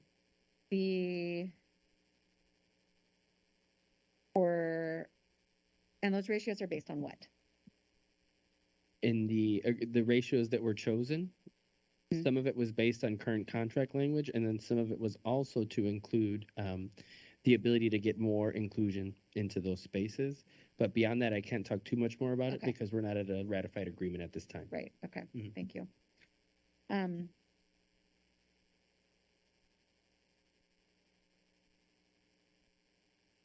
But it sounds like there's not a factor in there to determine actual services needed by students. It's by number of students. Can you answer that? I can't answer that at this time. Okay. Yeah. All students receiving special education services have access to general education teachers' curricular materials and instruction. Anybody who has a child in special education might think, well, that's weird. Why didn't they before? So here, my question is that being highlighted here, does that mean that it's in the bargain that has been agreed to that general education teachers will be providing those materials to support students who receive services by providing them to the IAs and special education teachers? Is that the agreement? Without going too far into the actual agreement, that is the intent at the high level is what you're referring to, yes. Thank you. And then, I mean, I have a lot of questions about the flexible staffing, but I assume that's going to be more detailed than we can talk about right now. The recommitment to the Joint Special Education Task Force, does that mean that that's another bargaining task force as described by Dr. Pedrosa? That is correct. Since it's part of the collective bargaining agreement, it becomes a bargaining task force. Okay, so what I want to be super duper clear on is that if it's a bargaining task force intended to advise future bargains, that is about the needs of adults. So outside of this, I'm assuming and hoping and going to insist that there's additional advisory and other things that does include families and can be made public that is about our system as a whole. And I just want to make sure that having this there doesn't supersede that.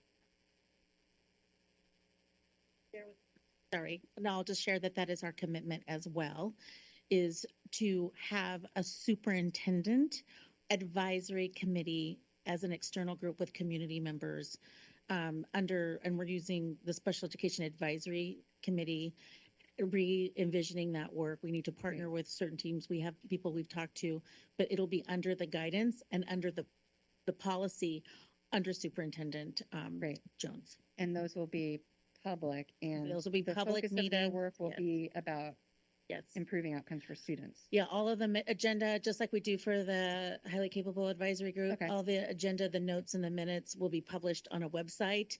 And this will include not only parents, educators, principal, it also advocacy groups and some groups that offer disability justice as well. So that's the intent of that. And with the focus on, I'll just add culturally responsive, inclusionary practices. Fantastic. So that is the goal. Okay, great. And then my one other question about that is that, and this is related to what Director Harris asked about recommendations being made public.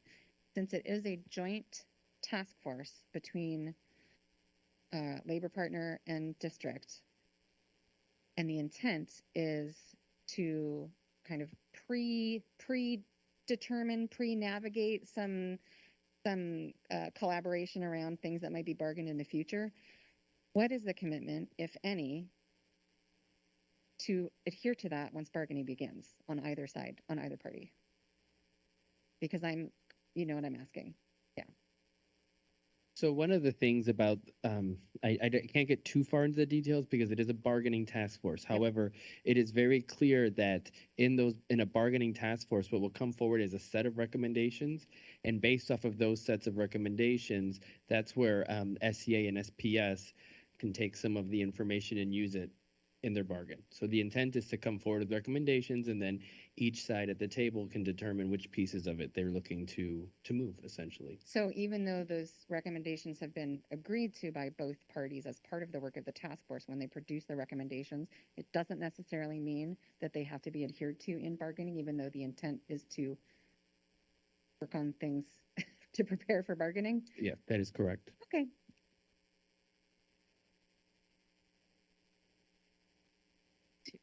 Director Rivera Smith, and then to Director Harris. And I hope this is the right time for this one. I have a question about the 2 school categories that'll sunset. And I'm wondering, the satellite schools and the continuum schools, does this mean that those schools or students will be absorbed by all other schools? Like if those sunset, is something else taking that on, are those being absorbed? So essentially, when we talk about continuum and satellite schools, the difference currently in the contract and the way that it has operated is it depended on the number of program models each school had, whether they were considered a continuum or a satellite school. In the tentative agreement, without getting into too many details, there was a move to have the staffing more stabilized across the district, and hence no longer a need to have those designations of a continuum or a satellite school. And then bigger picture, when we're thinking about the move towards inclusion, the more we can get some of those labels away that are unnecessary, that is a win for everybody. Thank you. Director Harris, I see your hand, Director Rankin. Thank you. Heard from a number of folks that have backgrounds in this. Is it possible that the task force agreed to report out 3 times a year to the public in the current CBO? Not the one we just negotiated, the one that we just finished. So that's a dichotomy I'm having trouble equating. So, and I know it's hard to remember, there's so many education, at the education committee, there was reports just sharing out some of the work that was task force work that was happening. If you look through the agendas, there were line items, and we did that through the committee work and the special education updates at various times throughout the year. So an SPS administration mind that is reporting out to the public, is that what you're telling us? So if you're asking, I know what you're I'm asking. Well, that's what we did the report out. Like I said before, like I mentioned earlier, any final report has to be agreed upon by the task force. I get what you're asking. Can you clarify quickly what you're talking about in terms of 3 times a year? What was your question about? I've been told by people that have a great deal of depth, background, and history that the task force would report to the public at least 3 times a year. Yes. And what the follow-up question, given what you've just told us, is does SPS administration consider that public transparency by going through SSC&I committee? Those are public meetings. And so I don't. Accessible? Transparent? Well, they're accessible because they're online. They're they're recorded. The memos are published. All the memos are published. So we have shared out to the committee at various times throughout the year updates from the task force that we felt we could update at those times. Thank you. Okay, I have a question about whether or not there was any expertise outside of SEA or SPS that was thought to be included in that task force, meaning a neutral subject matter expert in the process of changing from a segregated system to an inclusion system. So I remind that it is a bargaining task force, so I can't go into too many details, but what I can share is that the composition is dictated by the collective bargaining agreement because it's actually written and codified in language. However, I can share that the team did engage in research as we were doing this. And so we did have a research set that was used as part of developing the recommendations. They weren't just merely based off of anybody within SPS's or SEA's thinking without looking at those things. No, I'm talking about going forward, the makeup of the task force in the TA, if that would include, if that's part of the makeup, because you went through the makeup of parents and SPS. Not at this time. Okay, Director Rankin. Yeah, somewhat related to that, and then also related to the sunsetting of the two programs.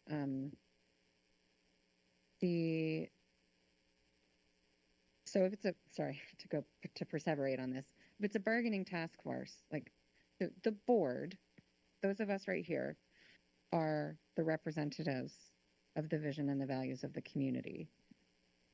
And the superintendent operationalizes those things as we provide education as required by law, basically. So to me, a bargaining task force is important to consider important for adults to consider the impact that our operations and our desired priorities are going to have on the adults. But it shouldn't be where instruction is designed, because it's a bargaining task force with a labor union. And so that's where I think there might be some confusion, is that talking about moving towards inclusion did not come out of nowhere, and it did not only happen in this bargaining task force in a way that wasn't public. We can go back 3 years to public meetings to where we stated this as a priority, work was happening, progress was made, updates were brought. So I just want to be really clear that the bargaining task forces are very critical so that implementation isn't done in a way that doesn't consider the impact on the adults, because the adults are the ones providing these things. So we have to have those conversations. Those are critical conversations and a critical role of the union.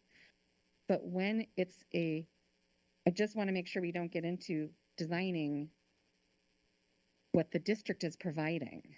Does that make sense? And that's where I think there's maybe some confusion. And that also kind of goes along with the sunsetting of the programs. I'm not 100% clear on why that would be bargained, because does it impact people's positions, or does it, because it seems to me like it impacts more allowing it. Am I understanding correctly that by sunsetting those models and labels, more students would be allowed to attend their neighborhood school because they won't be told, oh, we don't have that program here because it's a program that we made up and we only have it some places. Instead, they will be able to have services at their school. So this seems to be a bigger impact to student assignment and enrollment rather than labor. So is that just in there as just like, we agree those are going to go away and might impact your program title? Or I'm just worried about, are there going to be restrictions having that in a labor agreement to being able to let students go to their neighborhood school, or is this that mechanism? I'm a little bit confused. Sorry, that's why my question is kind of confusing. So I'll start by saying that the reason that it needs to be bargained is it is part of the current agreement. And so if it's that we want to get that removed, it is a conversation we would have to have with SEA. And if you think about it from a higher level, it is part of the steps necessary to get us to more inclusive modeling as a district, to get rid of those labels so that we can start getting kids into their neighborhood schools more. Oh yeah, I want them gone. Let's be really clear. That's not my question, but yeah. Okay, so this doesn't restrict assigning work. That's okay. Okay. Go ahead, Director Rivera-Smith. Sorry, I have a question, and I'm not asking this because I think it's supposed to be there, but I want to know, is there a definition for inclusion in the CBA, in this negotiated contract? No, but I will share that all of the members of the bargaining team on both sides have a copy of 0010, and they received it from our team in the session, and everyone is clear that 0010 is the policy forthcoming for the work that we continue to endeavor. So I will share that. Thank That you. is, they have a copy of that. Every member on that team has it. Okay, so any informational, educational, clarifying questions about what we're talking about?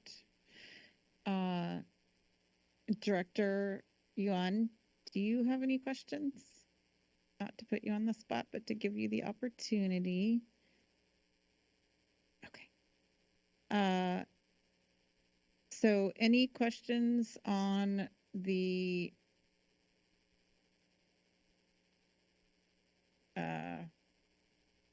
sorry, I'm just letting commentary filter out of my mind. Any commentary on the fiscal package? Director Harris. Did I say commentary? I meant any questions. What did I say? No commentary, please. Any questions? You are no fun anymore. Okay, I think these go to Deputy Superintendent Gannon and Superintendent Jones, or whomever is best capable to answer. It has been said by ever so many folks, we are sitting on a pile of ESSER funds, sitting on a pile of economic stabilization rainy day funds, and somehow we have hidden slush funds that we are going to be balancing the budget with. And I'd like to know where that printing press is for the money. That's a question. I'd like to know, you talked some about decreased enrollment. We don't have a clue what our decreased enrollment is this year until the October 1st count. Is that correct? If our enrollment shrinks as much as it has in the last few years, how does that impact your calculations and your projections? And last, how is it that we are going to deal with these years 2 and 3 out year deficits if in fact we don't have a printing press in the basement and we're not sitting on a pile of slush funds that we're misusing and we're not all corrupt? Thank you.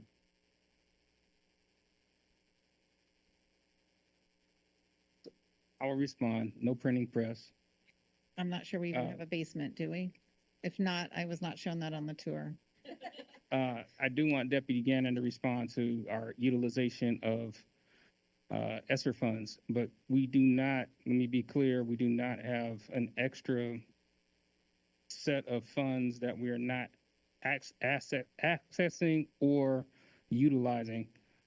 That's come and gone a long time ago. We are at the limit in terms of utilization of extra funds, and we are even to the point where we are probably stretched beyond the capacity currently. But Rob, if you talk about our capacity that we've used in ESSER to date, that'd be great.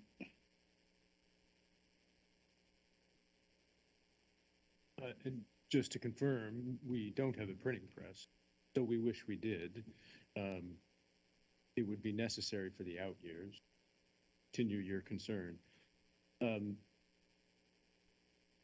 The ESSER funds are fully accounted for, and I can't do justice verbally to how all of the funds are being expended, but we could either submit that to the board for their consideration and follow up in either the executive committee or the audit and finance committee, and ultimately when we bring forward the tentative agreement, presuming that the union ratifies the agreement, we can explain how ESSER funds are being deployed against this particular agreement. There is a full accounting, and we're happy to share that, but without the benefit of projecting it on the board, I fear I would lose everybody very quickly. I'm also happy to set up individual meetings with any of the directors who would like to see how our ESSER funds are being expended. Quick follow-up, if I might, please, very quickly.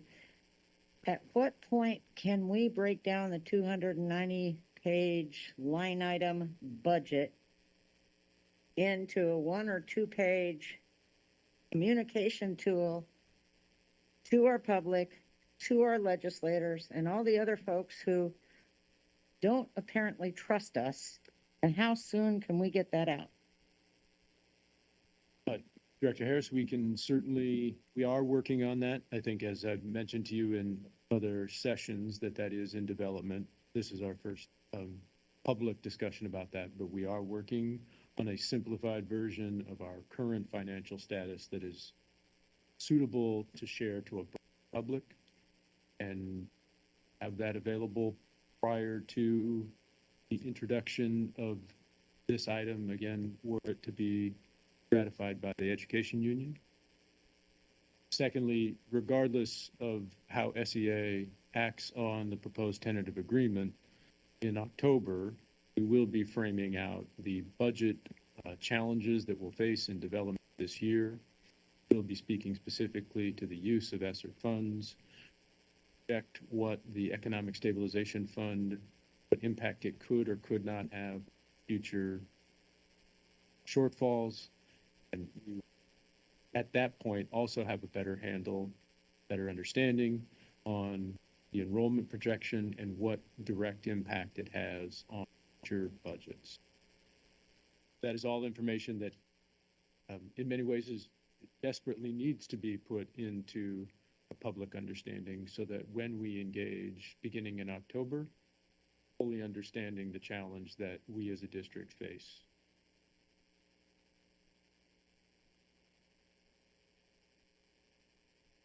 Director Songritz, I believe you're up next. Thank you. Just for the public's benefit, I did actually request that the details around how we were planning to spend the ESSER money in the 22-23 school year be posted to our current budget page, and it was immediately posted. So I encourage people to have a look there. I know we're not supposed to make requests since we're not taking action, but I think it would be helpful to know what aspects of that ESSER plan have been shifted. What are we no longer spending money on to cover the cost, for example, of our social workers? And during this course of this meeting, I looked it up quickly. The money has to be spent by September 2024. So I'm curious what our expectations going forward are to cover the costs of those positions on an ongoing basis. So my question is around the Economic Stabilization Fund, which sometimes we call the rainy day fund. So it sounds like in your review that we would spend the entirety of the $39 million in the 23-24 school year. Did I get that right? To cover our deficit. Yes, that's generally what I said, but with the caveat that it would require board action to deplete the fund below a prescribed threshold. So it would deplete the fund with board approval in the 23-24 school year. And then in the 24-25 school year, we would have no rainy day fund to rely on to cover our deficit. And we would have to have a plan to repay it as well. Yes, so both of those are correct. Okay, good. I just wanted to make sure that we're all on the same page, what the fiscal implications in the out years will be for us. Thank you. Director Song-Moritz, if I could just amend one of your statements. It is true that we are projecting the use of ESSER funds for social worker positions. We also do not have an ongoing funding source beyond those years, and so those costs are currently reflected in those shortfalls. There's perhaps opportunity to solicit the state to consider different funding models, but right now we do not have an out-year plan for those positions. Director Songritz, is the page 18 of the presentation to the board with the ESSER's breakdown, is that the page you were talking about on the budget page? Because it is there. What I was referring to was on the SPS website, on the current budget page, there is a link to the ESSER spending plan as of May 30, what is spent as of May 31st, 2022. And Okay, what I is was it- just looking for it and not seeing it, so I Okay, wanted to see. I can send you a link, but I just wanted to make Well, sure. no, I mean, I'm on the page, so I was wondering, just for anybody who wants to put up, or look at it. If I may, just for the benefit of Director Songrit's question, the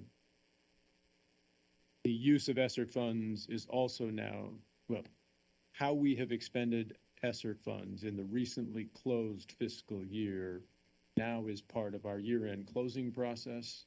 So we're literally, the accounting staff continues to identify what is an appropriate use of current ESSER funds and how much of a balance would be available coming year.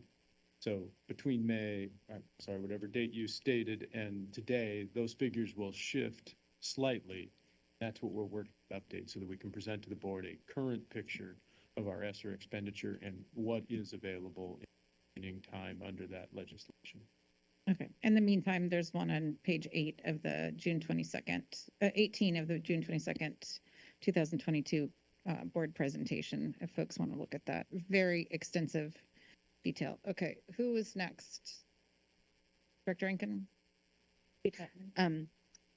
Yeah, I have sent to some people who have asked me by email that same page, which I think is the page that's linked to that, again, has been discussed in public and is documented. It's not always super easy to find, but the board requested, a couple times and received, as we have this document, that we have a separate conversation or a separate presentation within the budget about understanding ESSER dollars. Here's my question. Because we are making decisions now for potential future people that are not, well, some people will still be here, but, well, who knows? If a future board does not want to deplete the rainy day fund, which I recall the rainy day fund being very useful when COVID hit because we were able to upgrade ventilation and filtration really fast before other districts who didn't have that while everyone was waiting for ESSER dollars. So I'm just going to say that real quick one more time. We immediately were able to use that money to upgrade filtration and ventilation in our buildings in the summer and fall of 2020, immediately before ESSER dollars became available. And other districts were not able to do that. If something else like that were to happen in the future, and then by state law and board policy, we have to replenish the rainy day fund, which is why it looked like, why is that amount going back up when we have all these things to spend on? It's because we're required by law to do that in the event that there's a big emergency like there was in spring of 2020. So if a future board decides not to use that money or depletes it and then doesn't replace it, the implications of not having funds to cover is layoffs, cuts, so 85.5% of our current budget goes to salaries, which it should, because people are our most important asset. They're the only, that our staff and teachers are what makes Seattle Public Schools, what enables us to provide education. If there's no funds there,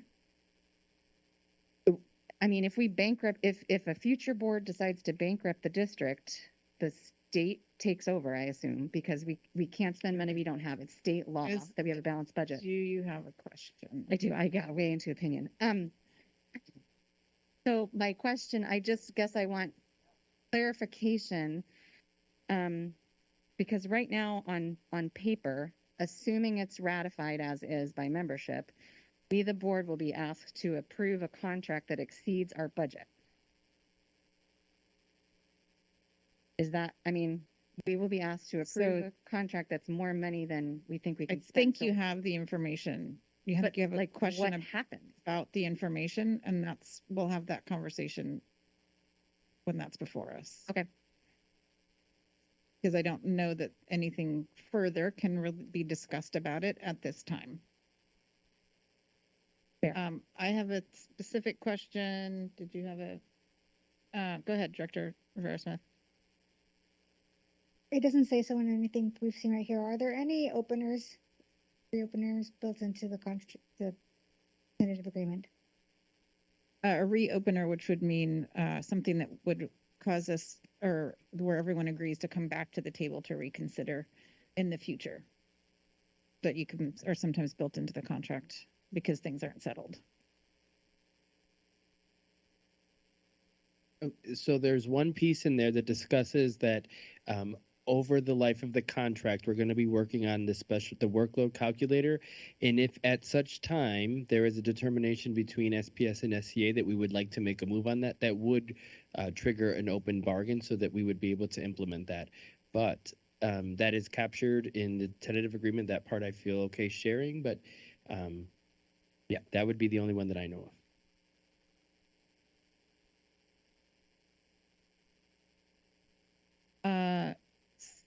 So I didn't know if somebody else had their hand up over there. So one way that, well, I would do you have percentages in front of you for these numbers? Generally speaking, I don't have a lot of percentages, no. I mean, Okay. I may be able to answer the question, but I can, I mean, do the math in my head. I would love to have those as well when we discuss this at intro. I think without percentages, we don't have any context. Our operating budget is 1.2 million at this time. 1.3, 1.4. Billion, but yes. I mean, billion. I'm sorry. That's what I meant. Yes. That's what we only have got a couple thousand students. Yes, I'm sorry. 1.2 billion. Yeah, I just took off a zero, no big deal. I took off 3 zeros. Thank you. I can't do the math in my head. I need the percentages. So the percent of the budget that these are, the extent of the implications are large. So that would be helpful to have when looking at the scale of things, particularly as we look at the growth of the budget over time. We're shrinking a bit possibly, but I don't know, costs are always, we have inflation. And so did you want to say something? Because that's a request. I have a specific question. Vice President Hampson, I don't have percentages articulated in the documents in front of me. For the fiscal year 2023-24, we expect revenue of about 1.046 billion. We're projecting expenditures of 1.14 billion. The larger figure of our overall budget accounts for other things, including capital expenditure for the year. However, in response to your request, when we bring this information forward, we will show an expression of percentages, and we will show growth or decline over years in various spending categories. Okay. So I just wanted some clarification on the math for in 2023-24, we're looking at an excess overspend of 47.5 million projected before assuming we use the entirety of the rainy day fund. And that's assuming we don't add to the rainy day fund this year. Is that correct? Or do we have?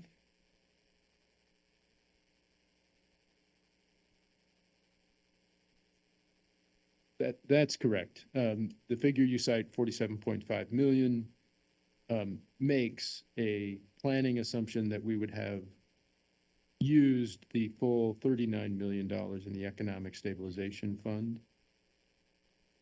So that's, I think, in part answer to your question. In the current fiscal year, because there are no necessary adjustments to the Economic Stabilization Fund, any residual funds, any ending fund balance would be carried forward into the subsequent fiscal year to offset projected shortfall. In 23-24, we currently have a rough placeholder of $30 million that is helping to offset the shortfall, and it is included in that final figure of a shortfall of 47.5 million. So to say it more simply, we anticipate a resource gap in 23-24 of about $93.8 million. We project a ending fund balance, a positive against that shortfall of roughly $30 million. In addition, we would use the Economic Stabilization Fund, $9 million. As we did in the current fiscal Wait, year. I'm sorry. You said, my original understanding was that we would be ending that year with an overspend of 47.5 million. Correct. So, and then buy that down, I mean, including the Economic Stabilization Fund, right? That's correct. I will share this document with the board just as soon as I can have some of the numbers verified, and it will make it slightly more clear. Okay, I'm just looking back at my notes and I have I have with stabilization, that's 39 million, which is the stabilization fund is currently $39 million. Oh, that's how much it is. Okay. And then in the subsequent year, it's an overspend of 47 million.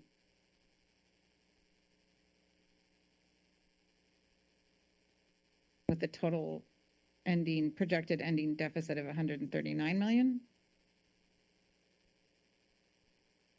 The 24-25 fiscal year right now, yes, has a projected shortfall of $139 million. Because we had already projected a shortfall for that year. That's correct. We had Okay. already So projected. I just wanted to clarify that. We were already in a place of deficit spending in the out years, meaning years beyond the current one for which we're budgeting on our current path. And now we've added to that. That's correct. We would add approximately. And we figured out how to cover it in the first year, but in the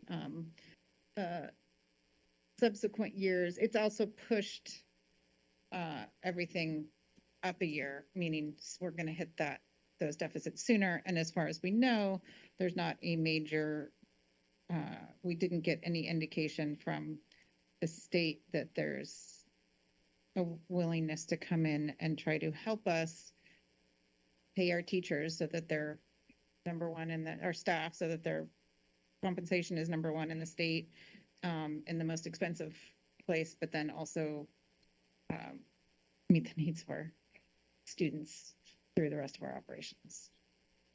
Okay. Director Harris.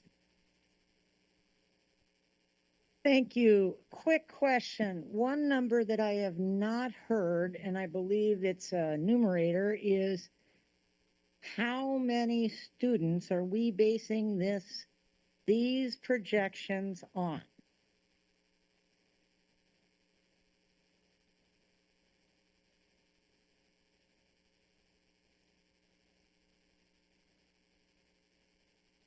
Dr. Harris, I will have to get that exact number for you. I don't want to misstate it. It is, I don't want to misstate it, but it is in the neighborhood of 47,500, I believe. Okay, But I and will would you confirm that agree for you. that that is a critical piece of information for everyone? Us, the public, SEA, every darn person in this city?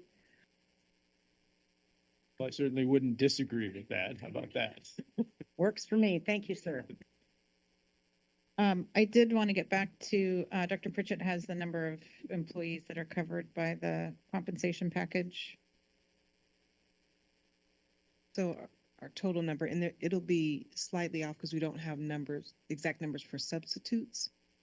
But we have a total of 5,586 SCA members, and that breaks down into 3,886 certificated, 1,384 paraprofessionals, 316 SAOPs or office professionals. There will be a slightly higher number of actual people because those are the actual full-time positions that we're counting. And so there are some folks that are half-time, so the actual number of people would be slightly higher. So that is FTE, just like it is in the enrollment Correct. stuff. Okay. Yes.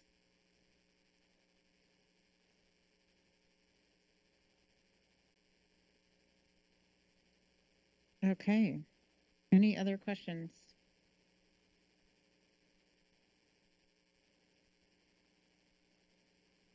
Back to you, Superintendent Jones.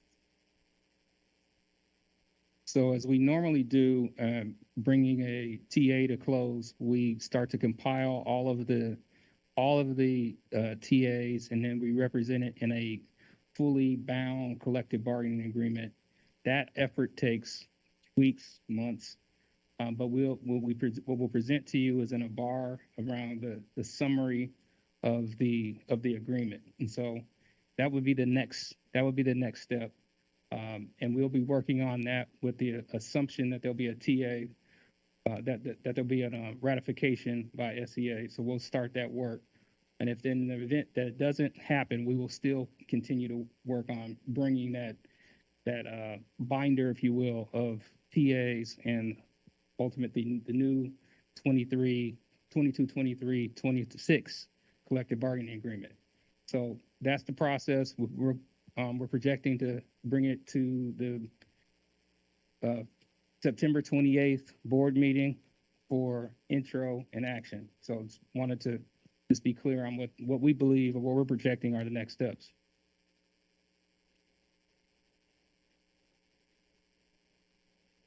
Director Rankin, you have a question? Yes, I do. Thank you.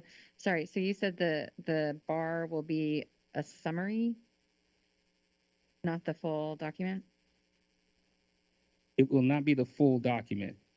But it's gotta be more than this, right? Oh, absolutely. Okay. Absolutely. Yeah. Okay, so that's the 28th. So between now and then, if we have questions, I guess, do we know when they're voting? Director Rankin, we do not know when they're voting. Okay. I'm just wondering how best to proceed with other questions that I have when it comes to actually Superintendent taking Jones. action. So should any time between now and then, or do you want? Let me work with President Hersey around Okay.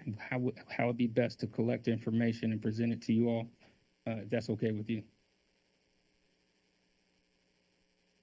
Yeah. Okay. And then dare I even ask us what happens if it's not ratified by membership?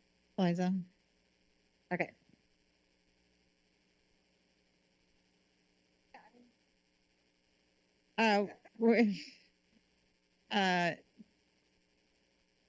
The only thing left on the agenda is board comments. So if you're willing to, and unless someone has comments that they would like to make, then I can say that I saw a bumper sticker on the way in here. This is my one and only board comment that says every moment is an opportunity for transformation and love.